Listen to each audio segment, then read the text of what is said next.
Nathan says, sacrifices in the millennial kingdom, or at the commencing of the full rebuilding of the temple in Jerusalem by the Temple Institute.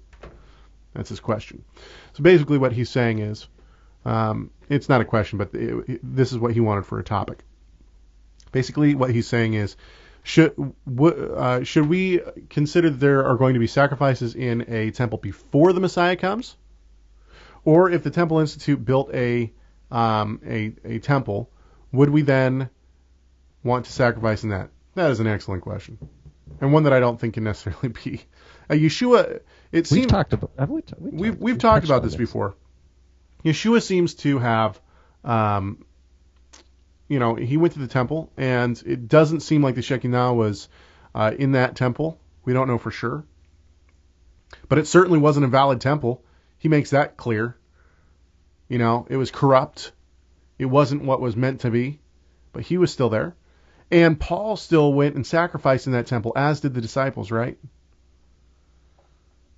So if the Temple Institute built a temple and they allowed Messianics to come and sacrifice, I certainly would try. But let's talk about sacrifices in the millennial reign for a few seconds. I got a couple of clips here. This guy, okay, now somebody already in the chat room before we even got started. By the way, the chat room opens like an hour beforehand. We have a good time in there. Somebody already went and looked at this. This guy is, I went back and forth with him a little bit in the chat section on this video. And I asked him a genuine question, and then when he responded, I responded again, and then he didn't want to answer any of my questions about Matthew 5:17 or any of that. He just said, I don't have time for this nonsense. But anyway, listen to this. Now he's a dispensationalist, a hardcore dispensationalist. I don't know if people know this, but my father was raised a dispensationalist, as was my uncle, and they rejected dispensationalism, I think, before they even went to college, much to the chagrin of my grandparents. So when it comes to dispensational views, my father is actually quite a force to be reckoned with. Listen to this. Now, I have specific things I want to talk about in this clip, but listen to this. The law, Jesus Christ came to fulfill prophecy. They rejected him. Okay, hang on just a sec. I should let you know, this guy doesn't have a screen that he's like, with a projector or anything. He doesn't have a computer he's showing this on. He has, now, dispensationalists are known for charts, okay? If you ever get a book on dispensationalism, I guarantee you there will be a full section of charts, and some of them might even fold out. This guy went one step further. If you watch this video, the link is in the show notes. This guy has this huge, it's like a cardboard fold-out thing on like two separate easels. That's how big it is. And then at one point, you'll hear this like click, and what he's doing is he's unfolding it again. It like folds out. It's huge, okay? Gave them a 1-year extension of mercy. Okay. Jesus Christ came to fulfill prophecy. They rejected him. He gave them a 1-year extension of mercy. What is this 1-year extension of mercy? Has any dispensationalist ever heard of this? So what he's saying is, Yeshua comes, he dies on the cross, okay, and then instead of entering the next dispensation, he gives them a 1-year extension of mercy. That sounds pretty made up to me. Saved Saul of Tarsus, gave him the revelation of a secret that was hidden in God. Now we're in the dispensation of grace. So now we're in the dispensation of grace, even though Paul, after his conversion, goes up to the temple and sacrifices, right?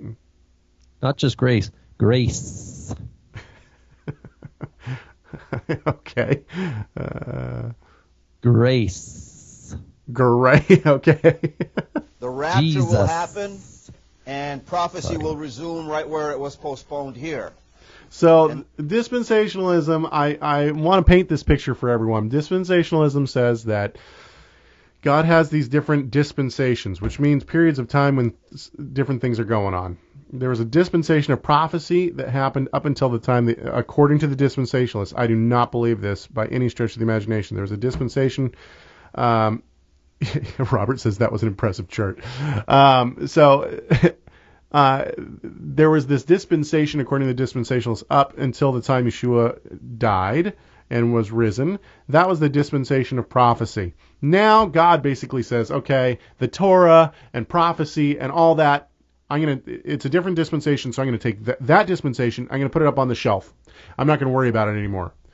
At least not for a little while. And he's going to instate this new dispensation. This new dispensation is the dispensation of grace. And in the dispensation of grace, Torah doesn't matter. We don't have to do Torah anymore. And God, when God put this dispensation of Torah and prophecy up on the shelf, the other thing that was in this dispensation was Israel as a nation. Israel as a nation was in that dispensation. That's up so now God's worrying about a different people. That different people is the church, right? So now we're in this dispensation called the church age, or the church dispensation. That goes until the rapture, of course. And this gentleman is a pre-trib rapture. So the rapture happens, and God now takes this church dispensation, he puts that up on the shelf, he takes back down the dispensation of Torah and all that, and Israel and all that, and he reinstates that. Now the tribulation happens, all this stuff happens, and of course, what do you have to have? You have to have sacrifices again, because now you have the dispensation of Torah again, and but the church is no longer around. They have been taken away. And are in the presence of God. This is what dispensationalism does. There are two nice things. What? Andre just posted, I'm pretty sure Ananias and Sapphira were in the dispensation of judgment. Yes. Yeah, that wasn't great. That was a good point. That was well said. Sorry, Caleb. No, you're fine. You're fine. So here's the nice thing about dispensationalism. Here are the two good things about dispensationalism. One, they have actually found a way to try to deal with the fact that the Torah comes back in the millennial kingdom. It's obvious in prophecy that the sacrifices are done again in Ezekiel's temple. It's obvious in prophecy that the temple is rebuilt. Yeshua reigns from the temple, Baruch Hashem, in Jerusalem, right? And his Torah goes forth. Okay, and people come up for the festivals. So Torah is back. And what the dispensationalists have done is they've said, you know what, that's a problem. So we have to deal with that problem. Good for them. Because you know what, a lot of Christianity just doesn't want to deal with it. A lot of Christianity just leaves it alone. So at least the dispensationalists have tried to deal with it. They haven't done very well dealing with it, but they've tried to deal with it. The second thing that they've done that I like is that they have realize that Israel as a nation is still important. They haven't fully rejected Israel as a nation. They have a quasi half-breed of replacement theology.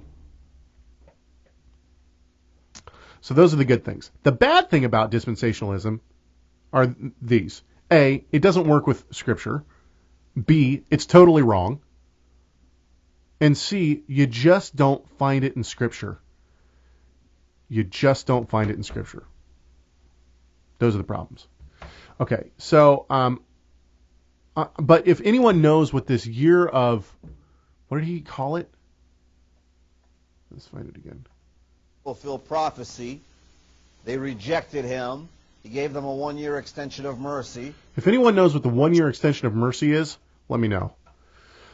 So let's keep going with sacrifices in the millennial kingdom. Listen to this guy. I actually enjoyed this guy. This guy, the first one, he gives a reason why. Now, if you ask me, why would we do sacrifices in the world to come? Yeshua was the final sacrifice, right? He was what all the sacrifices were pointing to. Well, I would tell you that a picture. Why do you have a picture? You look at a picture to remember a point in time, and that's what people were doing. They were looking forward to the Messiah. When we sacrifice again, we'll look back. A memorial of what Yeshua did, right? Listen to what this guy says. This is very interesting.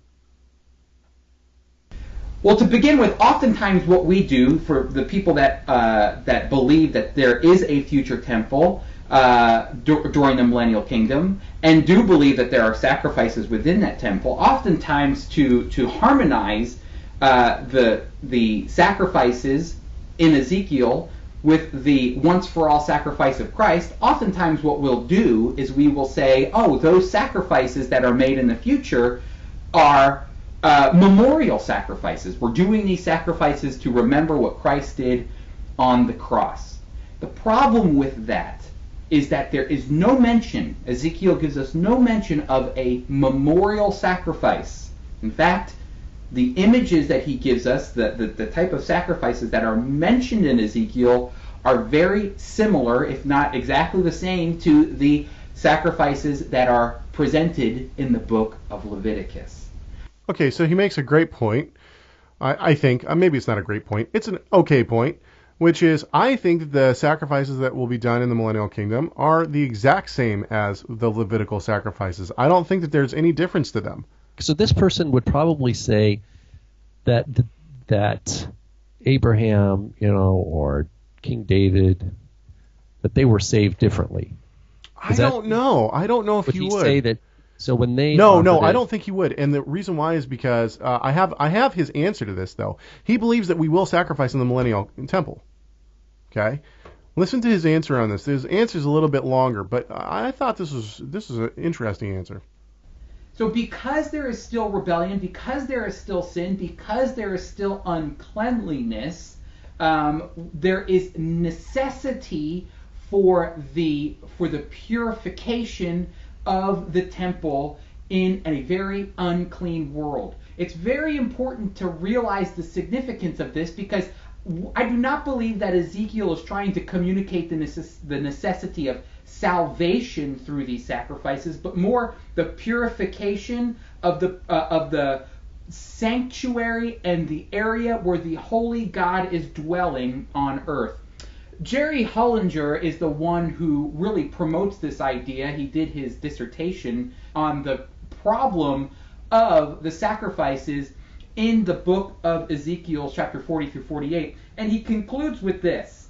The purgation, that's the purification, that word atonement, that can also be translated as purification or cleansing, the purgation will be required because the divine presence will once again dwell in the land. He goes on to say, because of God's promise to dwell, it is necessary that he protect his presence through sacrifice. That means cleansing the areas that he is present. This has nothing... Hang on just a second. So he says it has nothing to do with salvation. I agree. It absolutely has nothing to do with salvation. But it didn't have anything to do with... And it didn't either, Yeah, too. it didn't before either. So the point is this, is that point, we need to push it and say, oh, that's why. So it didn't have to do with salvation before either. So it's almost like a straw man. We've set up this straw man that, sacrifices used to be for salvation. Jesus came and did the last one, and now it's over with.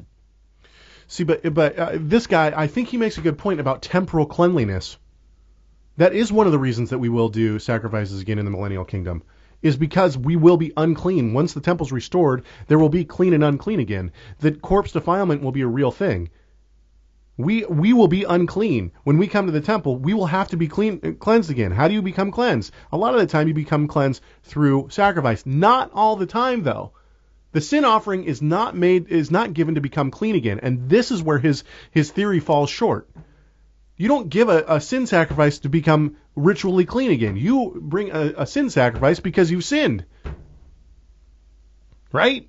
And we know from Ezekiel's temple, from the description of Ezekiel's temple, it seems like that there is sin sacrifice again, right? So I think I'd like to read that guy's dissertation. I didn't catch his name. Jerry something. I like this. Mark says, do they offer they're talking about the dispensation thing. Do they offer low interest grace loans for different dispensations? Sorry. 30-year. Yeah, 30-year fixed. Anyway, so I think that that's an interesting answer that he gives. I think that in some ways he's right. I think it's both.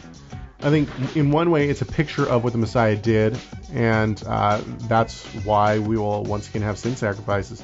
I think it's also because of clean and unclean. I think there's both going on there.